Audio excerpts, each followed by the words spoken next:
Welcome, Facebook and YouTube fans. This is the Circle Podcast coming from you live, 685, Pflugerville, Texas. Come on down if you have a chance. It's hot as Yeah, it's hot as hell. Texas is fucking, broiling at this point, I would say. It's like not even 450, just on broil at this point. Yeah. And this, like I said, this is the Circle Podcast. Can you tell I haven't done this in a couple of weeks? We did it last week, but you were kind of off air for a fair portion of that That's stuff. true. Yeah. I'm kind of tongue-tied. So come on down and join us. Who's slinging the drinks today? Is it Olivia? They just switched over to Olivia. All right. Well, she will be happy to pour you a cold one to fight this summer heat. I don't know how good it's going to do, but it's certainly It better doesn't than hurt. just being out here in the heat. I can tell you that It much. doesn't hurt. I am Aubrey, and my buddy Brad. Say hello, Brad. Hello, everybody. This is the Father's Day edition, so thank you to all you fathers. Happy Father's Day to all fathers, grandfathers, men that take father's place, priests that do fatherly things. Go ahead, end Yeah. that up. Dude. Baby daddies, baby daddies, all the above. Oh, yeah. So we're gonna do a little special tribute to the father figures in our lives and what they meant to us and how that came to be. But first, I'd like to say that this is going to probably be one of the tamest shows that you may see. So you can have your kids watch it until probably the last 5 minutes when we get into those drop or The deadbeat. deadbeat daddies. Yeah. Yeah, so I'll try to keep my potty mouth to a minimum. all right. Yeah. Do you want to start or you want me to start it off? I'll kick it off, man. So personally, I'm not a father. I don't have any kids. I don't even have any pets. Literally, I do not hold myself responsible for any other living beings. That's kind of where I'm at in life right now. What about your roommate though? So responsible for him? No, I don't have to take care of him. He's pretty Self-sufficient. He's pretty self-sufficient, I would say. He's doing a good job. So, but and that's just a personal choice that I made a long time ago, as far as not having kids or anything like that. And I'll tell people straight up that I'm a pretty selfish guy. So whatever money I make and things of that nature, I want to spend on myself, and I don't want the responsibility. Basically, I don't think I'm even ready for the responsibility as far as that goes. Although, you never know. I could grow up quickly if some accident ever happened. But Amelia. All right, don't do that then. But my dad obviously was a huge influence in my life. Not only as did an excellent job taking care of myself, my sister, and providing for our family, but also just as a role model.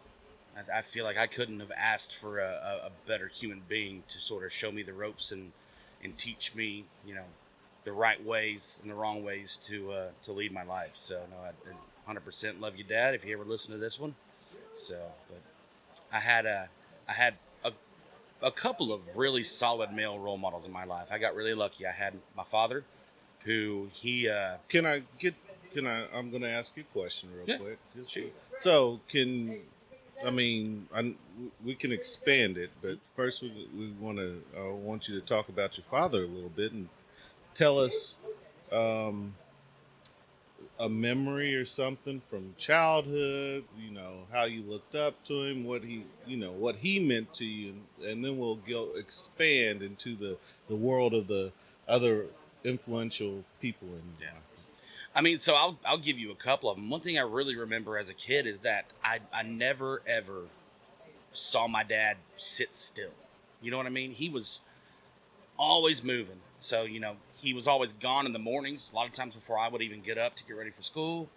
And whenever he got home, it'd be 5:30, 6 o'clock, and he would come inside. He would say hi to everybody, give my mom a kiss, and he was right back outside, whether it be working with the cows down at the barn, or helping us with our stock show animals, or just doing yard work, whatever it was. The man, literally, he would work from, I know the old euphemism, sun up to sundown, but that was a literal thing. Like, he would not come back inside until the sun went down and it's too dark for him to work anymore. And then he'd sit down with the family, we'd have a nice family dinner, and, that was it. But that was a very, very strong memory of my father. And one of the funny things about my dad is that he, it was one time, I don't remember how old I was, but so he was mowing the lawn. Me and my sister were inside, and mom just doing normal kid shit. Sorry. And he came inside and he had a rag over his hand and it was all bloody. You're like, shit, what happened? So he was going to mow from the front yard to the backyard, and he had to get off the lawnmower to open the gate. And that was back before the lawnmowers had the auto kill if you got off the seat, So the mower was still running. He had cut the blades back off. He went to open the gate, and then he saw something that was kind of hanging underneath in the deck of the mower. So he went down there to kind of try to grab it and get it out. Well, at some point in time, either he had hit the PTO or something happened, kicked the blades on, and took the tip of his finger off. It was hanging by a piece of flesh, basically.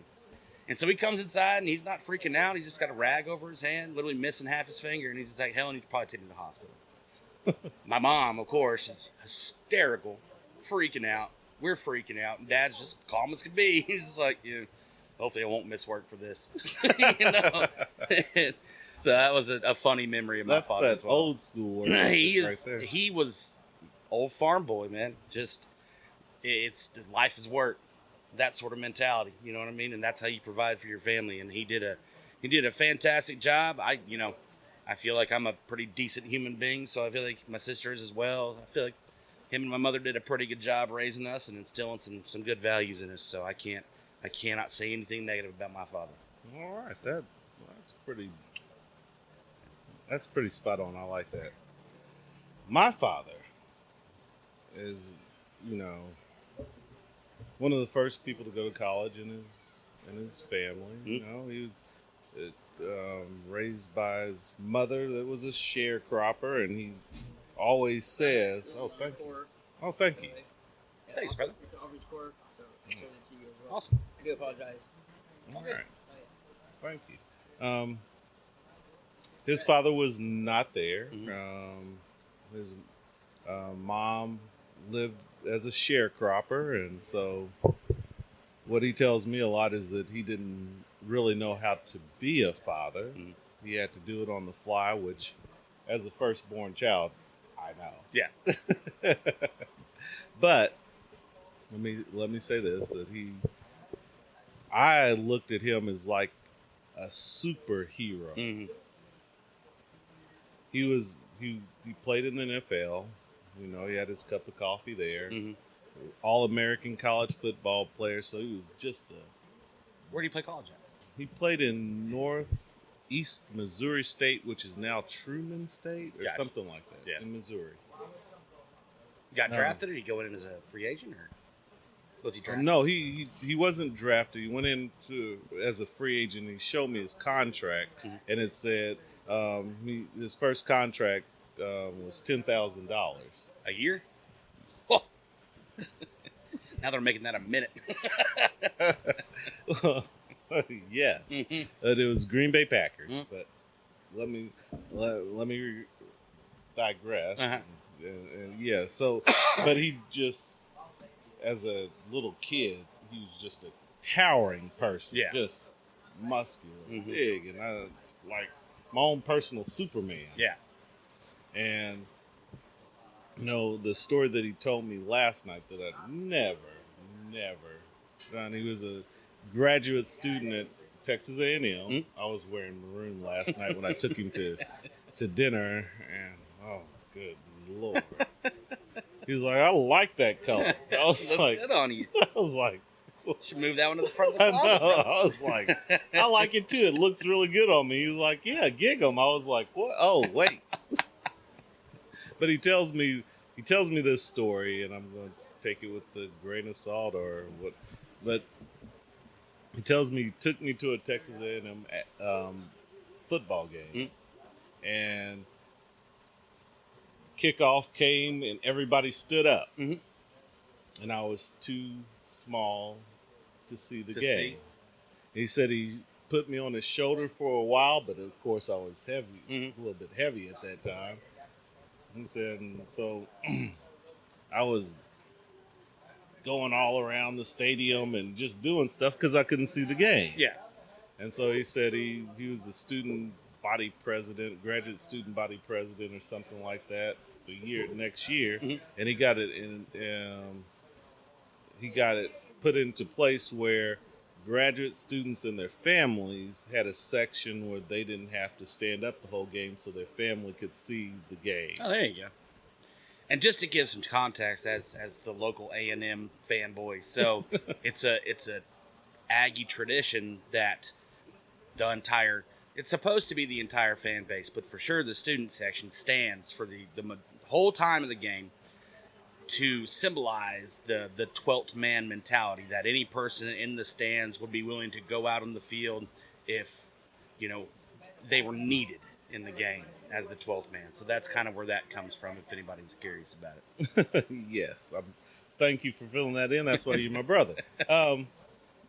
So he'd play in softball games and stuff like that, and I'd be doing other things, as a child, and as soon as he got up to bat, I'd run to the opposite side or the home run side of the field, and wait for the ball to come.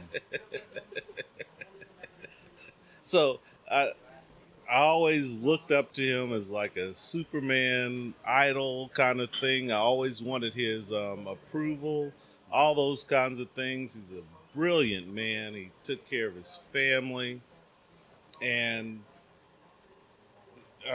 taught me financial responsibilities, how to do all those things, stayed in my life. When I got a divorce, my first divorce, unfortunately had two in my life, but my first divorce, when I got divorced, I made $32,000 a year and got custody of my kids. And the lawyer's bills were $45,000. So I spent a whole year's salary on just lawyer fees. And then my mom and dad kicked in for the rest. So, just always There for you. there. Recently, though, and when I say recently, when I left home at 18 to go to the Air Force, he started going to church, and he became a pastor, and then a whole new thing came about from there. He is a godly man that leads his family in the ways of the Lord, and total change, and I'm so proud of him for that. Mhm. Thank you for everything, Dad. Happy Father's Day. I love you. I respect you. You're a leader. You're the symbol of a father, and I'm not going to put race into it because he's just a good man. No need to do that. I know. No need to bring that in there. Mr. Johnson, happy Father's Day for watching. Happy Father's Day. Yeah, 100%. All right. How about, so obviously both of our dads were pretty kick-ass individuals, it sounds like. How about other male role models in your life? So I'm going to go a step to the side as a stepfather. There you go. And I'm going to, my stepfather, John, I never called him stepfather.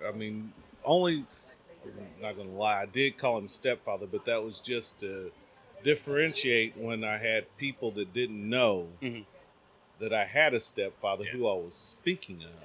But all the other times I called him dad or, father.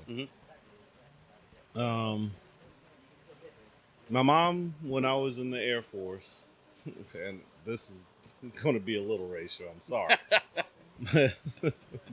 but I was in the Air Force, and my mom calls me up. My mom and dad divorced when I was 14. And then when I was 19, my mom calls me up, and she goes, "Son, I want to talk to you about something."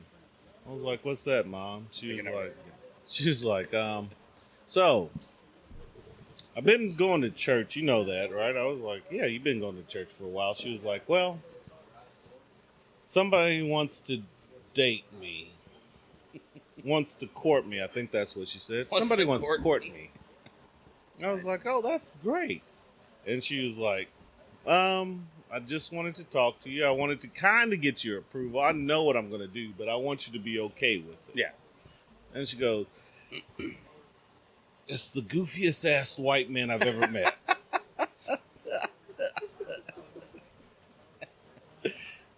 But he's so into God and he's so into me. I mean, he said, from the moment I saw you, you're so beautiful. And I know God put you in my life. And I'm going to do everything that God wants to be the best man that's ever been in your life. Yeah. And I said, so what's the problem? She said, he's a white man. I was like, and if anybody knows me, so I was like, Mom, if you're looking for me to say something against dating people of other races, you're barking up the wrong tree. The I said, worst I tree said, ever. Mom, as long as he treats you right and loves you the way that you're supposed to be loved and makes you happy, Absolutely. I don't care. I said, that's all I want for you. And thank you, Lord. I mean, this man could not have been any better. I mean, as a role model for my children, as a dad, he took care of my mom. He loved my mom. He just did everything. And that's why I call him Dad. Yeah. Because he is like the first role model in the church and stuff like that I had. Yeah. Just to how you're supposed to love a woman. I'm not saying that I'm the greatest at that, and I wish that I could be him, but I'm not. He's just the greatest example in the Lord. Facebook Live shut down, and so this is the second part, and I hope everyone heard about the tribute to my stepfather being a wonderful man of God and worthy of being called Dad and all that good stuff. And now I'll turn it over to Brad for another influential figure in his life. Thank you. Yeah, so I mean, on my end, I think I gotta say my uncle. So, be my uncle on my father's side. He married my father's sister. They, kind of all grew up together in a small community, small farming community out here east of Pflugerville. And, when I was growing up, Terrell was he was a big farmer. He farmed about 2,000 acres. And his sons, my cousins, were, pretty much my best friends, growing up. Spent a lot of time together. We'd go on vacations together. It was sort of an extended family. But I will say that, Terrell and my father both kind of shared the same work ethic as that goes. And, over the summer times, I have fond memories of, going out to the farm with my cousins and helping out with them and learning a lot about, farming in general, of course, but also about at a young age, how do you get out there no matter what and put the work in and things of that nature. But Terrell taught me a couple of very unique lessons that, I'm not going to say my father didn't teach me, but there were certain things that I saw him do, and he was a different kind of person than my dad. My dad's a very reserved, very quiet individual. Terrell was a big personality. He was a director at the rodeo. He was on, farm boards, things of that nature.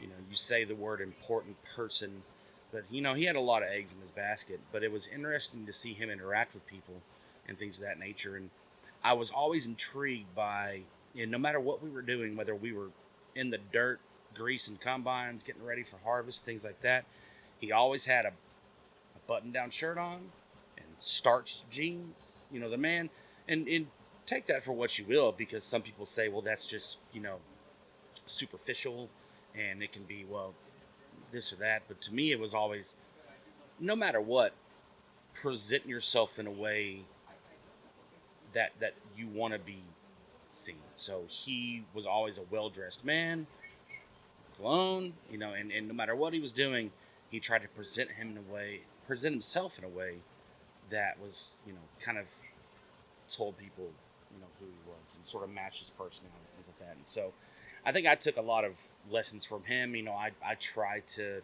no matter what I'm doing, whether it be working, things of that nature, I'm not a big t-shirt guy. Nothing wrong with t-shirts, but I try to, wear collared shirts as often as possible and just sort of present an image of a you take care of yourself, more or less. I can't really say that because I'm a fat dude, but health is a different thing as far as that goes, But it was, I got very lucky in having him in my life as well, and my father's best friend, my godfather,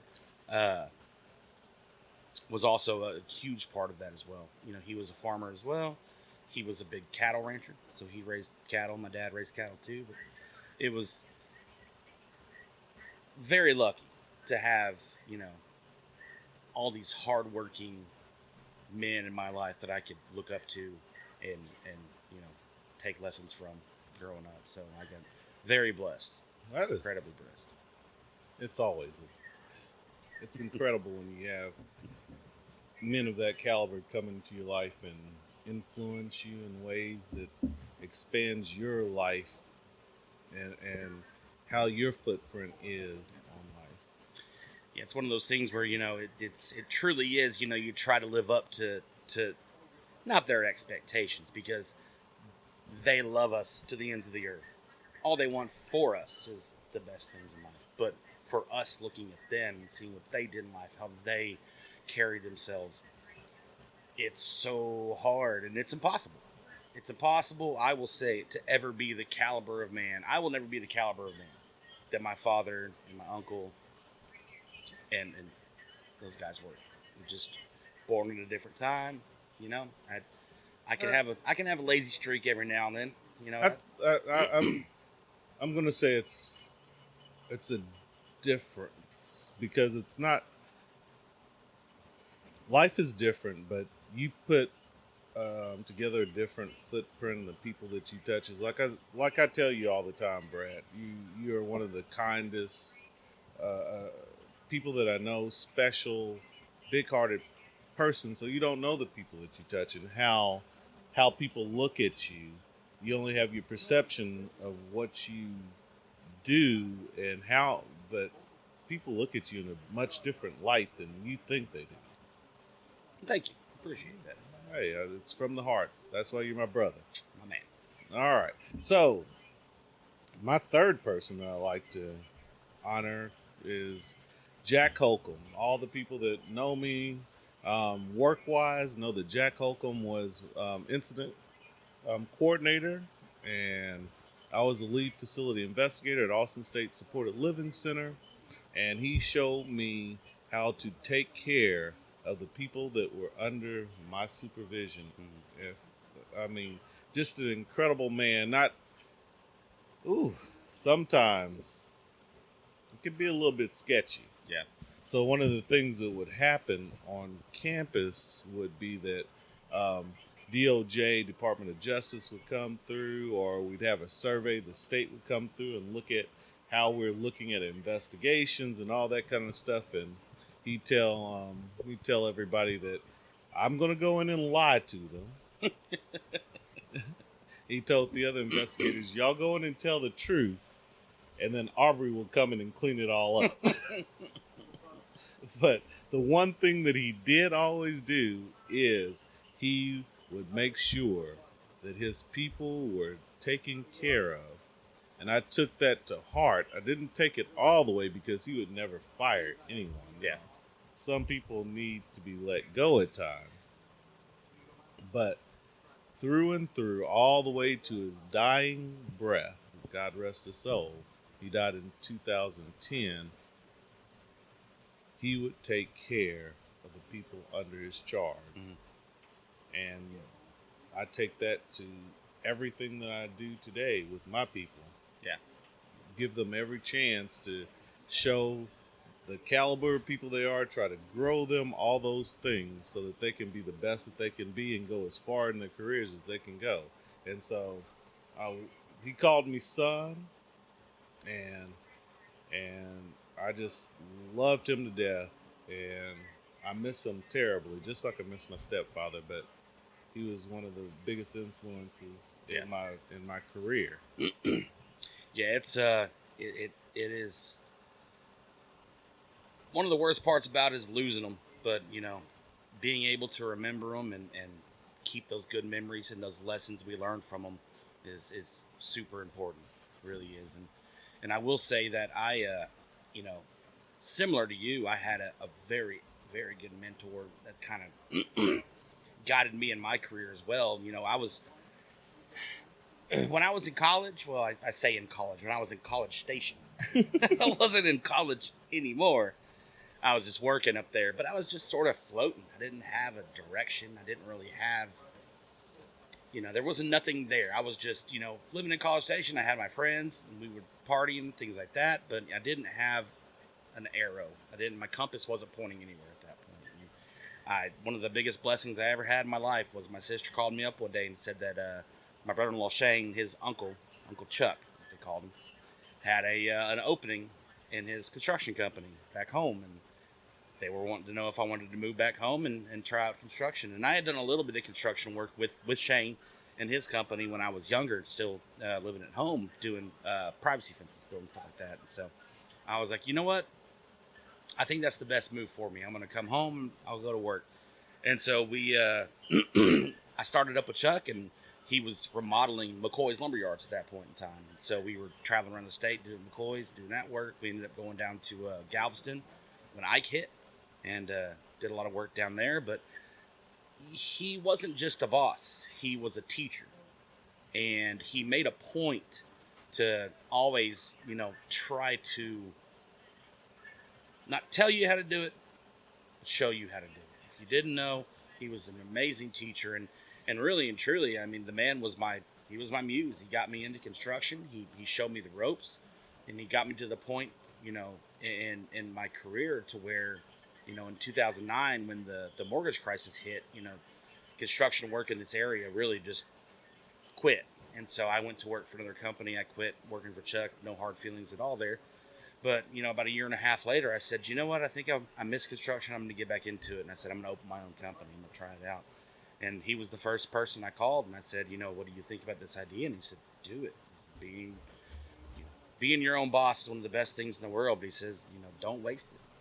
Don't be lazy. If you're going to do it, you're going to have to work. You have to work your ass off. And so excellent advice from him. And I ended up running my own construction company for, almost 10 years before I hopped back into the regular workforce because of COVID. So it was, without Chuck and the things that he taught me, I mean, he put me up to the point, I say I was a master carpenter. I mean, there's other carpenters that are better out there. I guarantee you that. But he gave me a lot of knowledge and gave me the opportunity to carry that forward in my career. And really, he's the reason why I am where I am today with the company I am today, which, I'm incredibly happy with my career now where it stands. And yeah, it's all because of him, honestly. So shout out to Chuck Lindgren. I don't think he'll ever see this, but if he does, love you, big guy.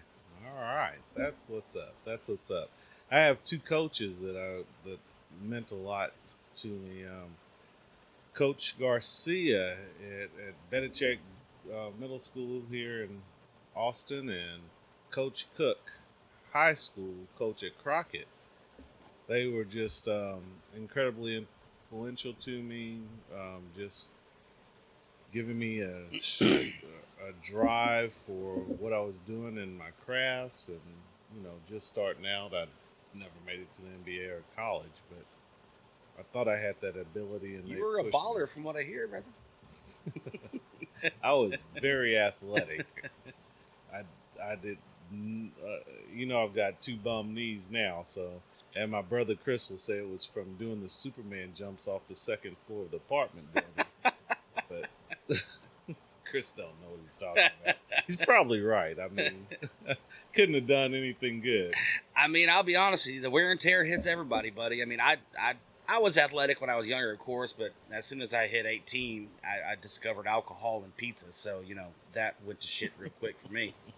But, I mean, I'll tell you, just doing construction work, running, just my shoulders, my elbows, my knees, everything, if if it has a joint on my body these days at 39 years old, it hurts. And that was one of the other reasons why I said, screw this. I'm going to go back into management. You know what I mean? Yeah.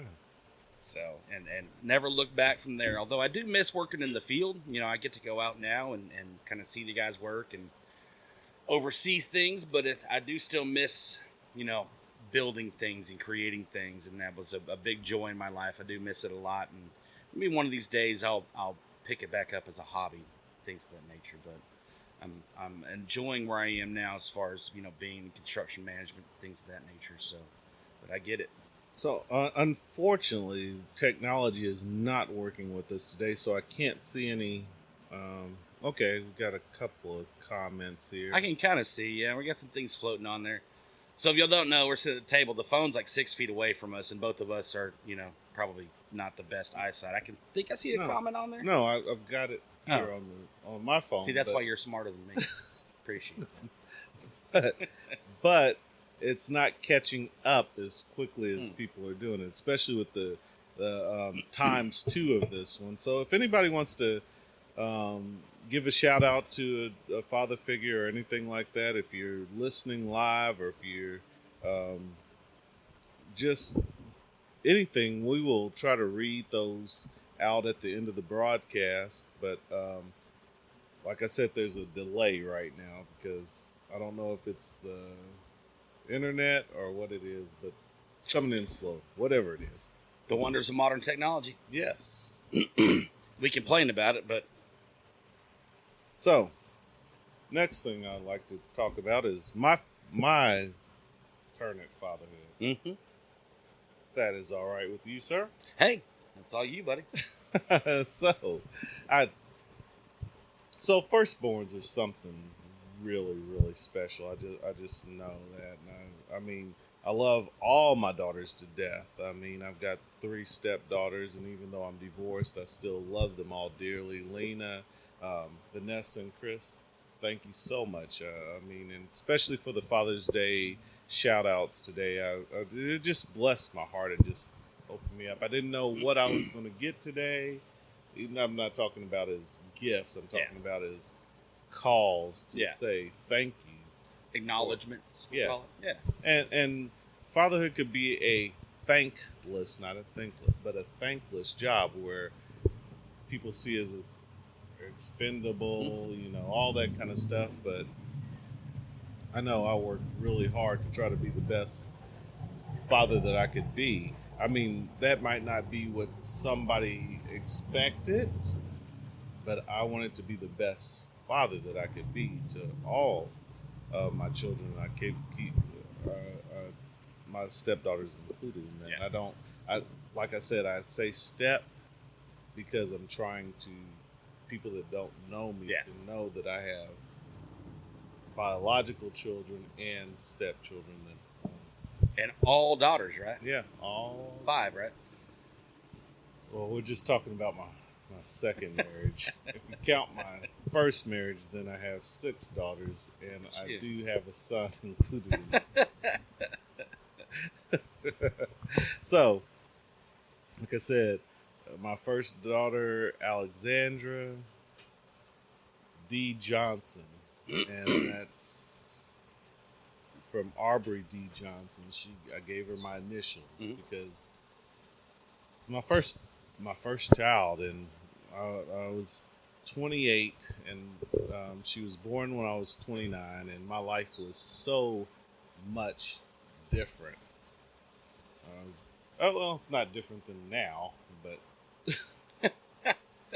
I mean, it changed my life. So I was driving a sports car, living your best life.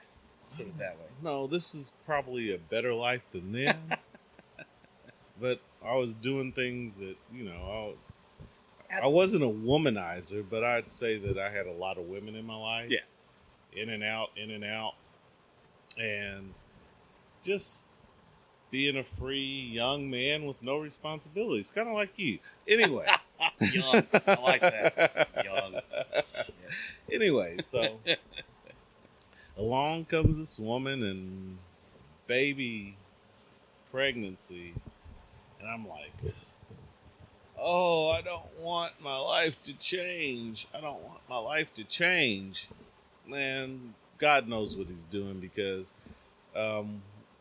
we were supposed to have induced delivery, and the doctor's not there. Yeah. If they put the medication in, it's supposed to take so long for it to take effect and all that, but it was happening fast. And I go out and I'm like, my wife, go out to get a nurse, and I'm like, my wife's in labor. Mm-hmm. And she said, yeah, that's because we induced her. I was like, no, you don't understand. I see a little head. Then she said, we've got time. Don't worry. We do this every day. The doctor's not even at the hospital yet. Oh, God almighty. And she says, but I'll call the doctor. Yeah. Okay. From that, I go back in, and the head's actually out. God almighty. And I go running back out. I'm sorry if I got away from I go running back into the hall. Get nurse. No, the head is now out. And she goes, oh, okay. So she goes running. I go back in, and the baby's coming out, and I deliver Really? my Wow. firstborn child. I've never heard that story before. And I'm sitting there holding this little baby, and she's premature. Mhm. She's I think she was born at like 3 pounds 7 ounces, 4, in between 3 pounds 7 ounces and 4 pounds. And I could hold her, if you can see I could hold her like from here to my fingers. And she's just sitting there looking at me. Not crying, nothing? Not crying. Wow. She's just sitting there looking at me. And I was like, this is the most special thing that's ever happened That's to me. surreal. That is. And I was like, oh my God. Oh my God. That's when you knew you were screwed. And I right there. changed. Yeah. It changed my life, because like I said, I never took advantage of women. I didn't respect them. Mm. But when I had a child, I felt that I wanted everyone to treat my child the way that or how I would like to treat women, or you know what I'm saying. I know it's I'm getting a little The emotional. love and respect that you had for your child, you said in your head, I need to be treating everybody like that. Thank you. 100%. That was very eloquent. Thank you. Do what you can. And so it changed my entire life. Then my second child, they said that she's my mini me. She is a rock star. She is. She keeps me motivated. She comes and visits me. You know, people here know Dominique, and so I have Alexandra and Dominique, and they are such wonderful children. Just polar opposites. They have my personality on both sides, and it is crazy, but I love it. And like I said, I strive to be the best dad, stepdad, everything that I can be, so that they know what to look for, the qualities in a man that is suiting them. And I try to live up to that standard. I slip and fall, but that's what it's That's about. normal. 100%. Yeah, no, I mean, and I'll just say personally, I've seen you, interact with your daughters multiple times, been around them, and you did a hell of a job, brother. They are they're wonderful, wonderful women, and I can't say enough as far as your parenting skills as far as that goes, and you've done a kick-ass job raising your kids. You're a 10 out of 10 in my book as far as dads go. So.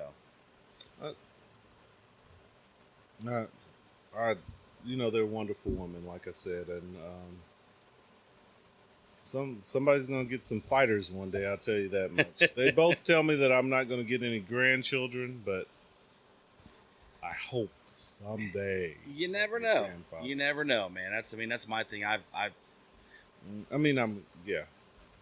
actively in my life done everything I could not to have children, but you never know what everything not to have. Like children? you say, you never know what God's got planned for you. Accidents happen every day, so. But now again, you're an amazing father, and I feel like we were both kind of not raised the same way as far as, when and how we were raised, but definitely had strong male role models in our life that really, showed us the right way and the wrong way to do things as far as life goes, and interacting with your children and interacting with other people, and just how to live your life in a good way to where, you always, at the end of the day, you want to leave this place better than you found it. And so there's no reason to have, negativity in life. Just try to be as positive as possible, as often as possible. And, everybody you meet, try to have a smile on your face, no matter how pissed off you might be in the day. And just, try to leave everybody you talk to with a positive image of you. And I'm kind of rambling on that one, but that's just sort of, my mantra. So we have Desiree Garcia, thank you for the Happy Father's Day, and John Alphaman Smith, thank you for the little thing. We got it. And like we always say, we're here to just discuss current events and what's going on in the day, and we like for you to come on. We don't have the phone line up yet, but we're trying to rectify that. I will fix that today. I'll get that taken care of today. Yes, because to get it on YouTube and Facebook, we have to use different phones, different videos, all that kind of stuff. And so we can't plug the phone into our system so that we can have call-ins yet. But we're going to rectify that next week.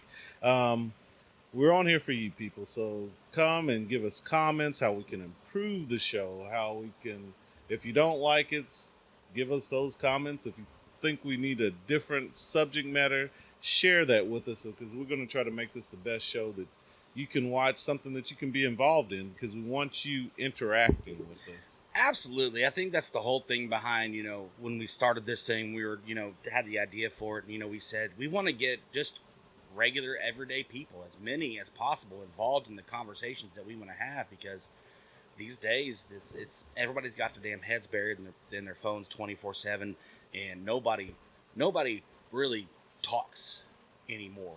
The conversations that need to be happening aren't happening, and so everybody's just so overstimulated with all of the information that the internet provides these days that nobody takes the time just to sit down and have a conversation about anything. It doesn't matter what it is, with another human being. Yes. And I feel like that is the core problem these days with just humanity as a whole, is that we've really lost that connection. It's funny though, because we've got more connection. Yeah, I could log on to Facebook right now and have a conversation with somebody halfway across the world from me, but there's something to be said for sitting down with somebody face to face and having a personal conversation.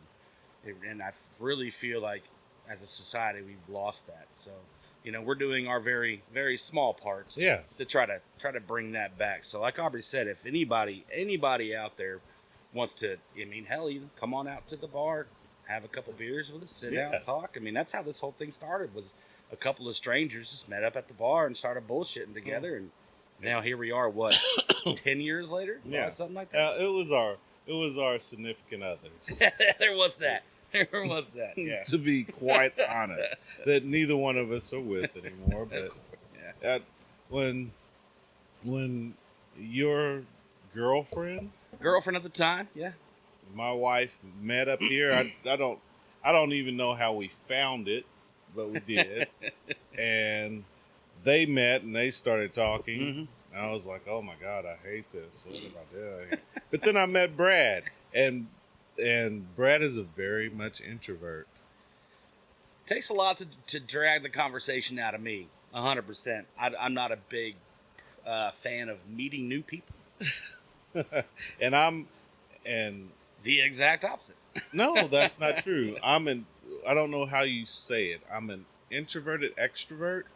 Either way, yeah, you're an introverted extroverted introvert, however you want to say it. I think you're an introvert when it comes to certain aspects of your life, but you're an extrovert when it comes to other aspects. Yes. You've got the best of both worlds, where I have the majority is just introvert. I'm not like a super introvert to where I just don't want to talk to people, period. I do still need my human interaction every now and then, but I get very easily overloaded and I get very tired of people very quickly if there's just overstimulation. You know what I mean? So it's a not really a struggle for me, but every now and then I've got to step away and just have some alone time. So So it was incredible that when we met, we just started talking, and then we started coming up here to talk to each other and hang out, and then we started a circle of friends. Yep. And that's where the circle came from. 100%. All right. Last little piece of this Father's Day topic. And if you have kids or if you don't take care of your kids, you might want to cut it off now. Yeah, 100%. Because I think we both probably have some pretty strong words for those type of individuals out there. Oh, yes. I'm going to let you kick this off because I got something to say. Yeah. I mean, I think we were both raised in strong family environments. We had amazing role models, mothers and fathers, both. And so for me to talk to people or meet people who didn't have that, and of course there's different situations for everybody, but for somebody who, didn't have that father figure in their life because he was a selfish piece of shit and just like to run around and as they say, sling the D. And Father was a Rolling Stone? Yeah, 100%. And wasn't man enough to take the responsibility upon himself to take care of the kids, and I don't want to what's the word I'm looking for? I don't want to make it seem like a less of a thing, but look, you did the crime, you got to do the time type thing.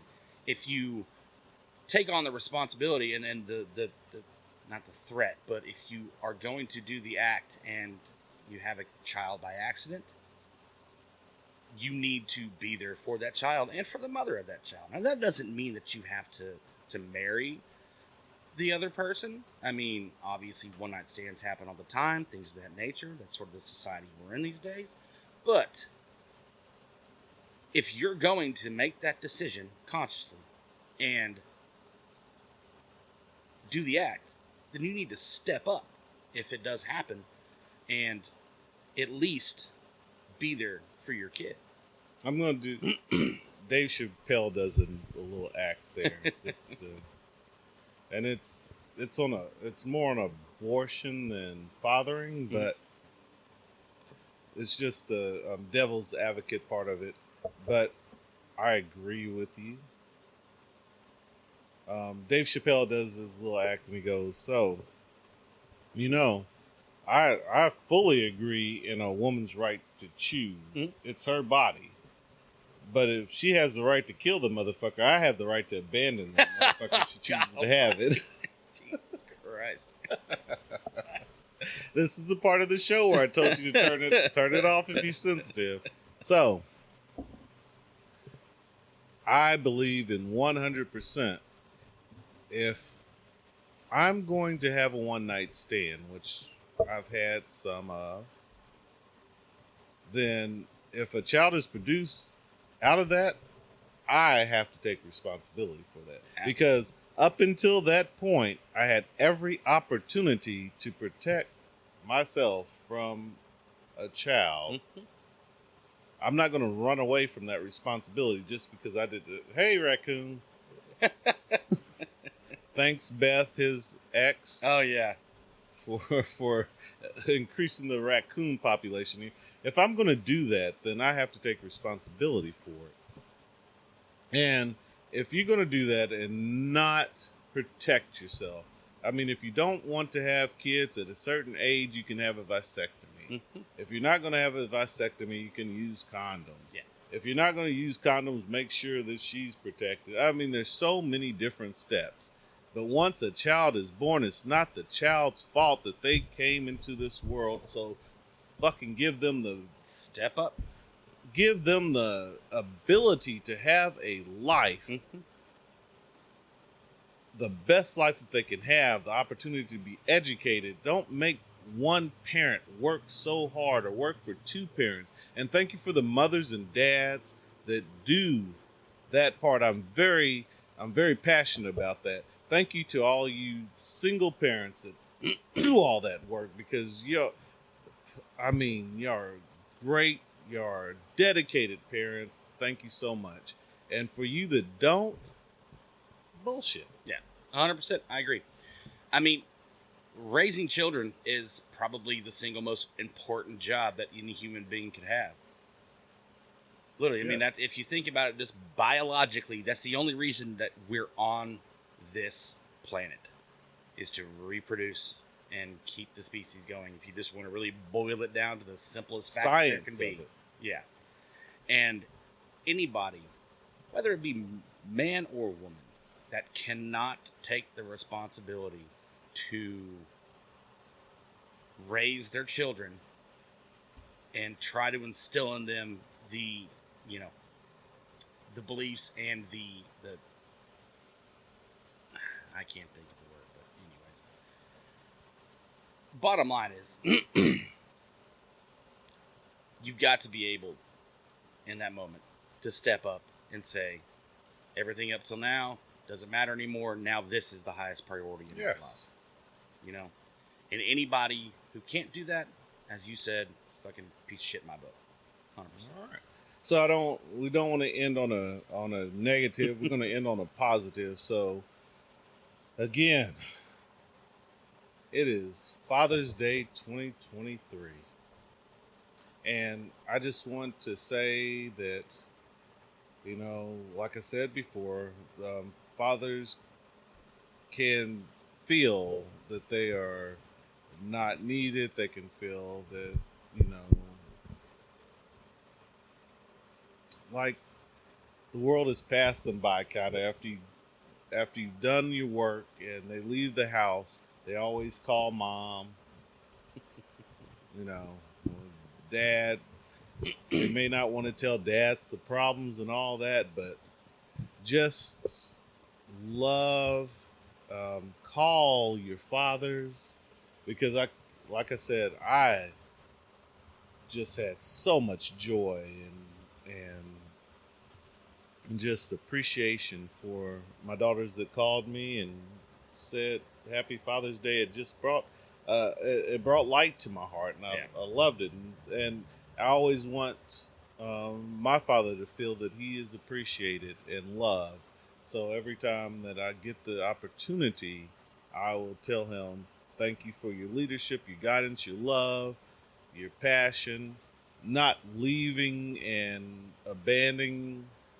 I just love you. Happy Father's Day from the Circle Podcast. Absolutely. You want to close us out, brother?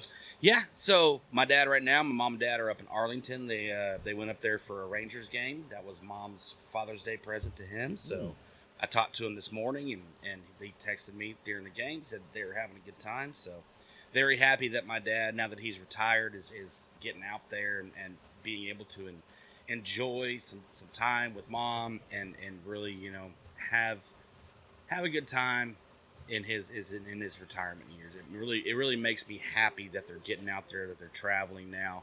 They're going to Alaska next month. They're doing a week, flying up to Alaska next month. They're doing a week in Alaska, sort of doing some stuff there, and then they're getting on a ship and they're doing a cruise for another week. So 2 weeks up there, and then they're coming back. So I am incredibly happy that they have the opportunity now to get out there and enjoy their retirement years. So yeah, love you, Dad. Of course, happy Father's Day, and yeah, that's about all I got, brother. Okay, so like I said, to all our well played. To all our fans, people that encourage us, thank you so much. People that listen in, we love you. We want your comments. Please crush that like button, subscribe. We want to hear from you. Cherish your loved ones, hug them. You don't know how long you have with them on this world. So thank you again from the Circle Podcast. Happy Father's Day, and we are. Now, we said we were going to do it. Oh. Going out. Oh, gotta remind me. You want to do it? Yes. All right. I can't remember. To all the deadbeat dads out there, to all the deadbeat dads out there, Fuck fuck you. you. Yeah. All right. Have a good one, people.